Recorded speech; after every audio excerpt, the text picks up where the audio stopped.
बिस्मिल्लाहिर्रहमानिर्रहीम। अस्सलाम वालेकुम। उम्मीद है आप ठीक होंगे, खैरियत से होंगे। तैयब बलोच फिर से आपकी खिदमत में हाज़िर है। जी, आज जो हम डिस्कस करने लगे हैं वो बलूचिस्तान की बेटी नयाब उमरानी के केस से मुतल्लिक है, जो उसने तौहीन अदालत दायर कर रखी है DC जाफराबाद, नसीराबाद और DC जैकोबाद से मुतल्लिक।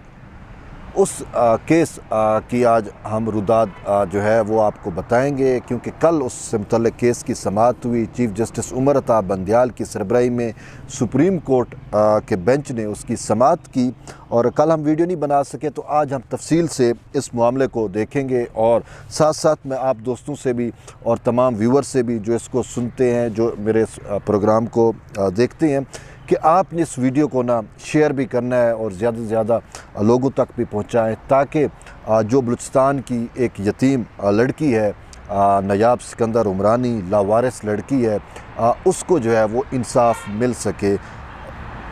जी, मैं आपको बताता चलूं कि नयाब उमरानी का मामले, इस पे मैंने पहले भी वीडियो बनाई है और आपको इल्म होगा कि उसका असल मामला है क्या।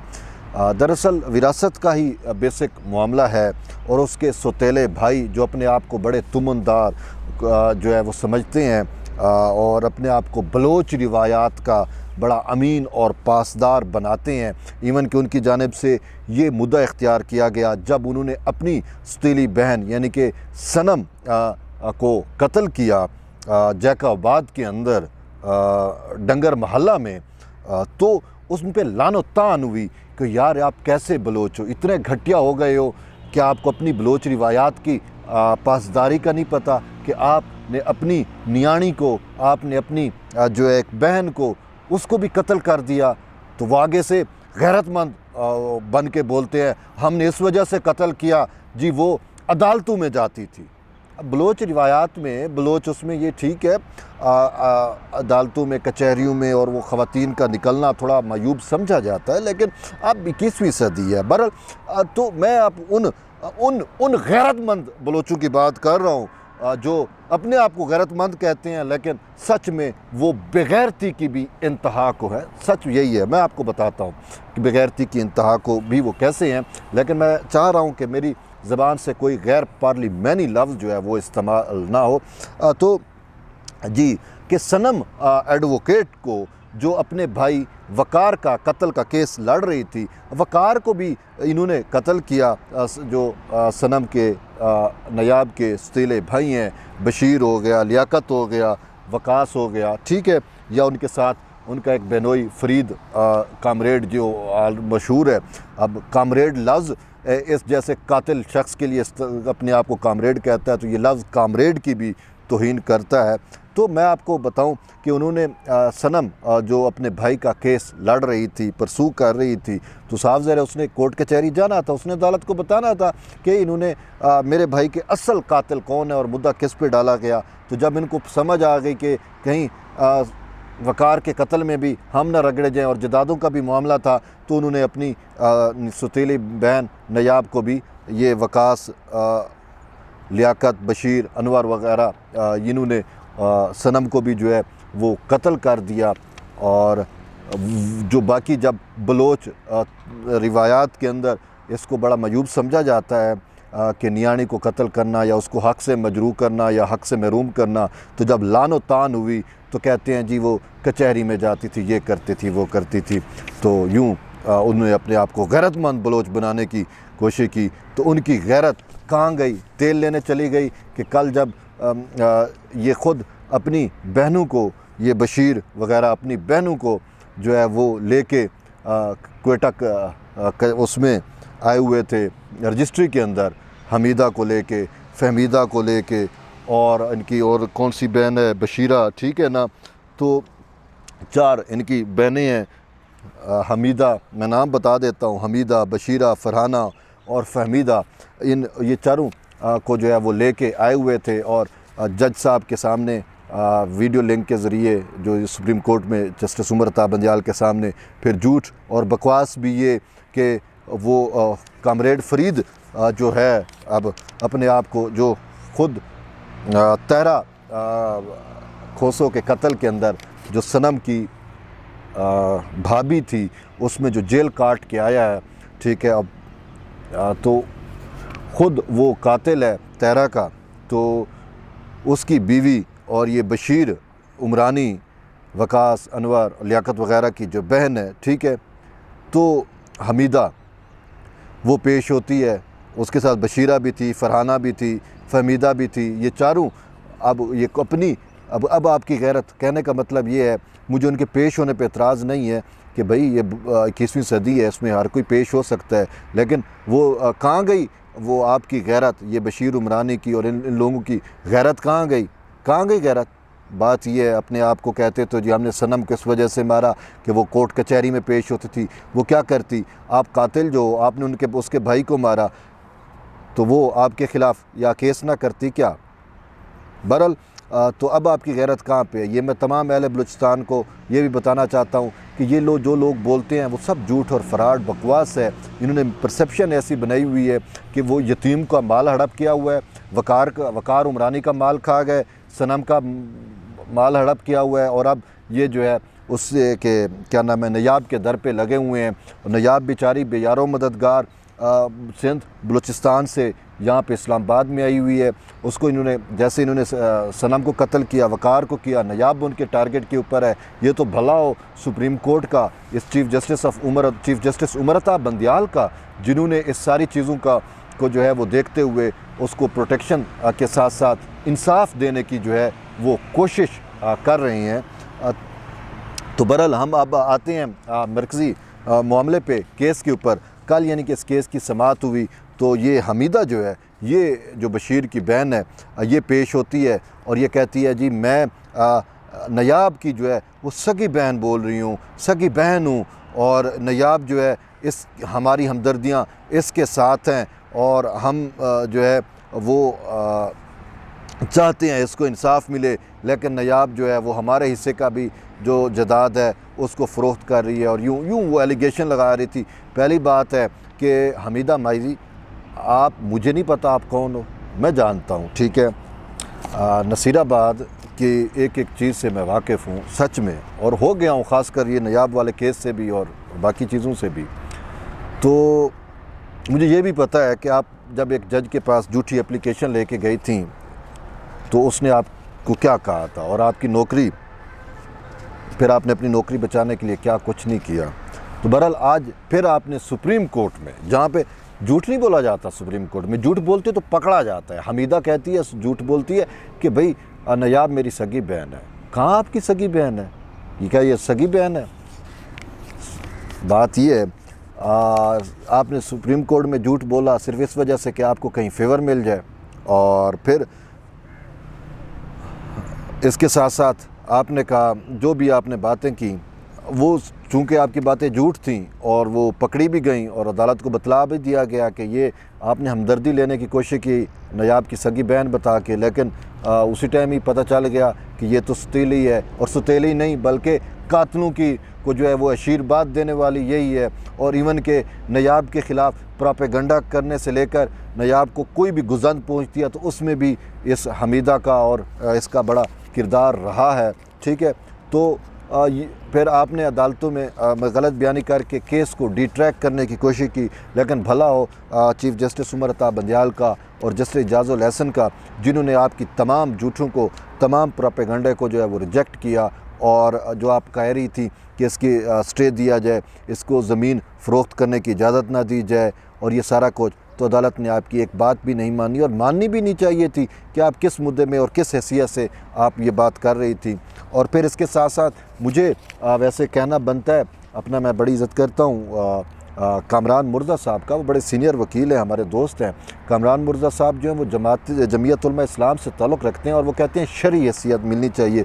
मुझे नहीं लगता कि कामरान मुर्ज़ा साहब को इन बशीर उमरानी ने या ये फ़रीद ने, लियाकत ने, अनवार ने, इन्होंने कुछ सच बतलाया हुआ है, शायद झूठ बतलाया हुआ है, तो इसी वजह से वो शायद डिट्रैक हूँ।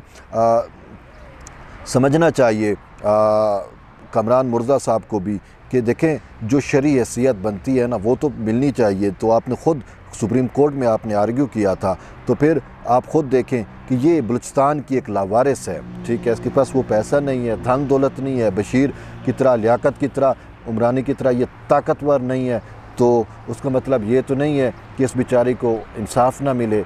कमरान मुर्तज़ा साहब, आप जैसे लोगों ने इंसाफ देना होता है। ये फ़ीस के लिए इन चीज़ों से बालातर हो के जब आपने शरीयत की बात करते हो तो फिर आप जो हैं जो शरीयत कहती है, जो इस्लाम कहता है, उसके मुताबिक आपको जो है वो फ़ैसले करने चाहिए। सिंपल बात है। और इसके साथ साथ मैं आपको एक और बात बताऊं कि हमीदा जब रोस्ट्रम पे बोल रही थी तो सार डीसी जाफराबाद, हाँ वो डीसी जाफराबाद याद आ गया। और रज़ाक ये अभी तक उधर बैठा हुआ है यार, कमाल है वैसे, कमाल है वैसे। अब तो शायद ज़्यादा खुश हो गया होगा कि खालिद मगसी को भी जो है वजारत मिलने लगा है, ये करने लगा है, तो वो क्या समझ रहा है कि मैं ज़्यादा मजबूत हो गया हूँ जाफराबाद के अंदर। लेकिन मुझे पता है कि ख़ुद जिन जमालियों ने इसको जाफराबाद में बिठाया हुआ रज़ाक खान खजक को, वो इसके बारे में क्या कहते हैं मुझे पता है। बहरहाल खजक साहब, आपने जितनी अटैम्प्ट्स की ना मुझे झूठा साबित करने के लिए, मेरी वीडियो उम्मीद आपको कोई भी नहीं मिला क्योंकि मैं सच था। लेकिन आपसे यही आपको कोर्ट ने भी कहा है कि डीसी जाफराबाद फ्रीक ना बने, हम डीसी को फ्रीक नहीं बनने देंगे। और आपसे जो अदालत ने अब की बार रिपोर्ट तलब की है, अदालत ने कहा है कि अगर आपकी रिपोर्ट गलत हुई तो हम इन्वेस्टिगेट कराएंगे। अदालत को पता है कि डीसी जाफराबाद रज़ाक खान खजक जो है वो क्या कुछ कर सकता है या उसने क्या कुछ किया है। सच बात है खजक साहब, आपका पूरा का पूरा प्रोफाइल जजेस के पास मौजूद है। ये भी कि आप किसके बंदे हो, किसके लिए काम करते हो, इवन के आप जिनके ज़रिए प्रेशर डलवा रहे थे, ठीक है ना, यूँ समझो कि अगर वो आपके हैं तो वो बातें कुछ और लोगों को भी उनसे शेयर की, तो वो चीज़ें सबके सामने मौजूद है। आपका पूरा प्रोफाइल जो है वो मौजूद है रज़ाक खान खजक साहब। और इससे हट के मैं यही आपसे भी यही कहता हूँ कि आपने ना अपने आप को जो है वो गैर जानिबदार रखें। सर, आपकी ये रिस्पॉन्सिबिलिटी भी है और आप को जो है वो स्टेट इस चीज़ के पैसे भी देती है। एक यतीम का माल हड़प करने से आप बाज रहे हैं, ठीक है। आप अगर इंसाफ नहीं दे सकते तो आप इंसाफ में रुकावटें तो ना डालें। मैं कसम उठा के कह रहा हूँ, देखें, अगर आज आप जो है वो अगर आप नियत कर लें कि मैं नायाब को है उसको उसका हक दिलवाऊँगा, तो देखें कि आप के मसाइल कैसे हल नहीं होते। अब आप कहेंगे मैं तो डीसी हूँ, क्या मसला। देखें, बात ये है, जब आप किसी की यतीम का हक मार रहे होंगे ना, तो अल्लाह ताला कहीं ना कहीं से और जगह से वो चीज़ें निकाल रहा होगा। ये कुदरत का भी इंतकाम होता है, कुदरत भी की अपनी एक सिस्टम होता है। तो इसी वजह से मैंने आपकी अम्मा से भी रिक्वेस्ट की थी और आज फिर मैं आपको यही कहना चाह रहा हूँ कि आप जो है वो आपकी अम्मा रूबे सेहत होगी। मैं दुआ करता हूँ आपकी अम्मा के लिए, अल्लाह अम्मा को जो है वो अच्छी सेहत दे, सोनी सेहत दे। मैं दुआ करता हूँ और आपको भी यही कह रहा हूँ कि अगर आप जो है कुछ अच्छा कर लेंगे तो अम्मा भी सेहत याब हो जाएंगी और आपके लिए भी इसी में कामयाबी है। तो इस वजह से अब जब सुप्रीम कोर्ट ने आपसे रिपोर्ट मांगी और आपको मुतनब्बे भी किया है कि गैर जानिबदार आपने रिपोर्ट देनी है, आपने गैर जानिबदार रिपोर्ट देनी है और कहा है कि अगर हम रिपोर्ट को इन्वेस्टिगेट कराएंगे। यानी कि अगर आपने रिपोर्ट दी और सुप्रीम कोर्ट को पता चला कि ये रिपोर्ट गलत है और सुप्रीम कोर्ट उसको इन्वेस्टिगेट कराती है और तो फिर आप उस इन्वेस्टिगेशन में पकड़े गए, सिंपल बात है, तो क्या होगा। ऑलरेडी आपका फ़ाइल मैंने आपको बताया ना क्या कुछ है, ठीक है। फिर आपने ज़मीन तो नयाब के हवाले की कोर्ट आर्डर पे, लेकिन आपने उसको फसल तो नहीं करने दी ना। जब इसका बिनोई वहाँ पे गया, आपने उसको फसल नहीं करने दी ना। आपके ने खुद कहा कि मैं देखता हूँ वो कैसे फसल, देखे आप इसकी ज़मीन के इर्द गिर्द हर जगह पे फसल हो रही है, फसल का सीज़न है। आपने डीसी साहब आपने फसल नहीं करने दी और आपने जान के नहीं करने दी। आपने वहाँ पे पुलिस वाले बिठाए और क्या हमें नहीं पता, सब पता है। और ये चीज़ें अदालत को भी इल्म में हैं। जो कुछ आप कर रहे हो ना, ये नहीं है कि भाई चीज़ों इल्म नहीं है, ये सब पता है, ठीक है। ये जो हमीदा वाला कार्ड अब जो आपने इसके भाइयों के साथ मिलकर खिलवाने की कोशिश की, वो भी जो है वो नाकाम हो गया। और इसके साथ साथ डीसी मैं आपको कह दूँ बता दूँ कि यार नयाब बेचारी ना ये 2018 से सुप्रीम कोर्ट में आई है। अब बात यह है सुप्रीम कोर्ट जो है वो लठ उठा के तो अपने फैसलों पे इम्प्लीमेंट नहीं करा सकती ना। फैसलों पे इम्प्लीमेंटेशन जो है वो तो इसने करानी होती है, इंतज़ामिया ने करानी होती है। लेकिन अफसोस है कि बलूचिस्तान जैसे इलाके में इंतज़ामिया जो है वो, मैं ये नहीं कहता सारी इंतज़ामिया, देखो ब्यूरोक्रेसी में बहुत अच्छे अच्छे लोग भी मौजूद होते हैं। और इसी हमने देखा DC नसीराबाद एक अच्छा इंसान था, उसने अपना किरदार अदा किया। लेकिन DC जाफराबाद रज़ा खान खजक, अब इससे मैं तो क्या, पूरा डेरा मुराद जमाली जो है वो इससे माफ़ी मांगता है, माफ़ी का तलबगार है। और वो शायद इसको बद्दुआएँ भी करते हैं, वो उसके अपने डीड्स ऐसे हैं कि वो क्यों इसको करते हैं, बद्दुआएँ करते हैं। बहरहाल मेरा मकसद या मेरा मुद्दा वो नहीं है।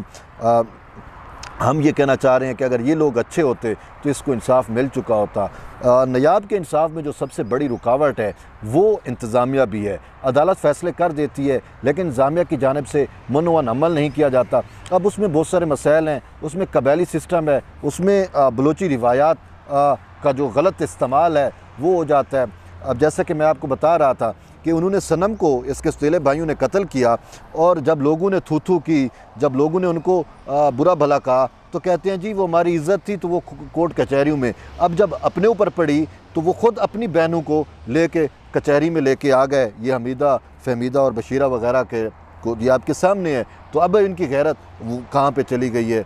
ये सब गैरत और चीज़ें नहीं है। ये गैरत होती तो ये वकार उमरानी को कत्ल करते, गैरत होती तो ये अपनी नियानी को कत्ल करते, गैरत होती तो इनकी एक नियानी जो है नयाब, वो यहाँ पे इंसाफ के लिए और इनके ख़िलाफ़ जो है वो शिकायतें लेके दर बदर फिर रही होती।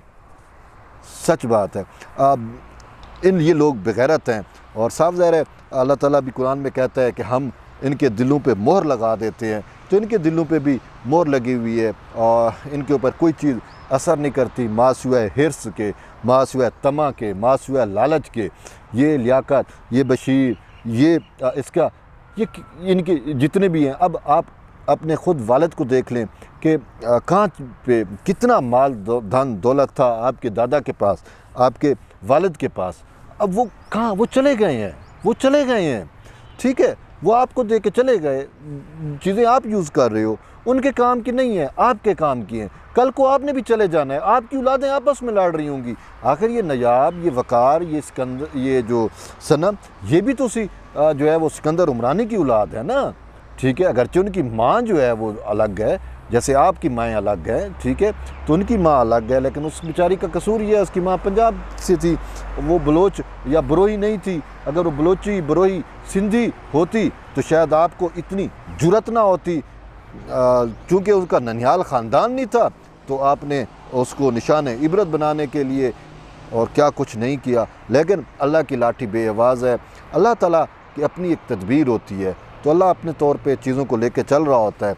तो हमें इस अदालत से भी इंसाफ की उम्मीद है और अल्लाह का शुक्र है चीफ़ जस्टिस उमर अता बंदियाल, और अब हमें ज़्यादा खुशी जस्टिस जाजुल एहसन के भी शामिल होने से हुई कि ये फ़ैसला जस्टिस जाजुल एहसन को भी इस मामले का बखूबी अदराक है कि 2018 में जब समोटो हुआ था तो वो भी उस बेंच का हिस्सा थे। तो ये जो तौहीन अदालत का फ़ैसला, ये भी जस्टिस जाजुल एहसन के फ़ैसले की वजह से ये तौहीन अदालत का केस इतना अरसा चल रहा है। तो अभी केस की समाअत 1 माह तक मुलतवी हुई है और रिपोर्ट तलब की गई है DC जाफराबाद से। ठीक है, और उससे कहा है कि आपने जो है रिपोर्ट देनी है, और वो भी इस शर्त पे कि वो रिपोर्ट देगा, कि जो रिपोर्ट देगा फिर सुप्रीम कोर्ट उसको जो है वो इन्वेस्टिगेट करेगी कि आया ये रिपोर्ट इसने सही दी है या गलत दी है। क्योंकि इसका ट्रैक रिकॉर्ड सुप्रीम कोर्ट में यही बता रहा है कि इसने जितनी भी रिपोर्ट्स दी हैं सब की सब रिपोर्ट्स झूठी, गलत साबित हुई हैं। और दरख्वास्त गुजार यानी कि नयाब ने भी उन पर एतराज़ उठाया और वो हकीकत में साबित भी गलत हुई। तो जिस वजह से सुप्रीम कोर्ट ने कहा कि हम इन्वेस्टिगेशन भी अपने तौर के ऊपर कराएंगे। तो इसी वजह से रज़ा खान खजक को भी चाहिए कि वो कुछ अच्छा कर ले। ये रमज़ान का महीना है और बबरकत महीना है, तो अल्लाह ताला हर किसी को अच्छे करने का मौका ज़रूर देता है। और बाकी भी ये बशीर हो गया, इसने नसीराबाद में जो गंद की है वो भी हमें आइडिया है कि किस तरीके से इसने जो DC नसीराबाद ने ज़मीन नयाब के हवाले की, उस पर किस लिए और क्यों इसने पानी छोड़ा, उसको फसल नहीं करने दी। अफसोस से कहना पड़ता है कि अपने आप को ये सरदार कहते हैं। सच में ये सरदारों पे, ये बलोचों के ऊपर, ये धब्बा है, ये धब्बा है। खुदा की कसम, मैंने अपनी ज़िंदगी में ना बड़े बड़े लोग देखे, बड़े बड़े तम्मा हिर्स हवस रखने वाले भी लोग मैंने बड़े बड़े देखे हैं, बहुत लालची लोग भी देखे हैं, लेकिन मैंने इस जैसे घटिया लोग जो है ना वो नहीं देखे, जो इनको देख के मुझे फ़ील होता है कि यार कोई शख्स इतना भी घटियापन में चल जा सकता है। मैंने आपको उसको मिसाल दे दी कि ये ख़ुद बशीर उमरानी ये कहता था कि जी हमने सनम को इस वजह से कत्ल किया कि वो हमारी इज़्ज़त है और वो कोर्ट कचहरियों में जाती है। तो अब जब वो तो अपने भाई का केस लड़ रही थी, इंसाफ के लिए थी, तो आप एक चंद ज़मीन के टुकड़ों के लिए, टक्कों के लिए, और वो भी आपको पता है कि आपका हिस्सा नहीं है, लेकिन एक नियाणी का केस ख़राब करने के लिए आप अपनी बहन को जो है वो पट्टी पढ़ा के लेके आ जाते हो, और वो भी कोर्ट में आके वो झूठ बकती है, झूठ बोलती है, तो क्या हो। बहरहाल कहाँ पे आपकी इज़्ज़त, कहाँ पे आपकी गैरत गई। शर्म करो यार, कुछ हया करो। ये हिर्स और हवस जो है ना आपको कहीं का नहीं छोड़ेगी। ये नयाब, ये मामला तो आने जाने हैं, कल को यही हिर्स जो है ना वो आपकी जान ले जाएगी। और हमेशा यही होता है, लालच बुरी बला है, मैं नहीं कहता, ये एक यूनिवर्सल ट्रुथ है। तो आप लालच कर रहे हो तो बहरहाल बुरी बला तो है, कब आपको डसती है ये पता आपको चल जाएगा। एट दी एंड मैं आपको यही कहूँगा कि आप जो है इस वीडियो को लाजमी शेयर करें, कमेंट्स करें, ताकि ये मामला जो है ये जो तमाम लोगों तक, पूरे पाकिस्तानियों तक पहुंच सके और नयाब को की जो है वो हेल्प आउट हो सके अखलाकी तौर के ऊपर। आप इसको शेयर करेंगे तो हमें जो है वो हौसला मिलेगा और हमें ये पता चलेगा कि बलूचिस्तान की बेटी की भी कोई आवाज़ सुनने वाला मौजूद है। बहरहाल मैं आपको यही कहूँगा कि एट दी एंड के जुड़े रहिए तैयब बलोच के साथ। इंशाल्लाह फिर एक नए टॉपिक के साथ, एक नई वीडियो के साथ आपकी खिदमत में हाज़िर होंगे। तब तक के लिए इजाज़त दें। अल्लाह हाफ़िज़।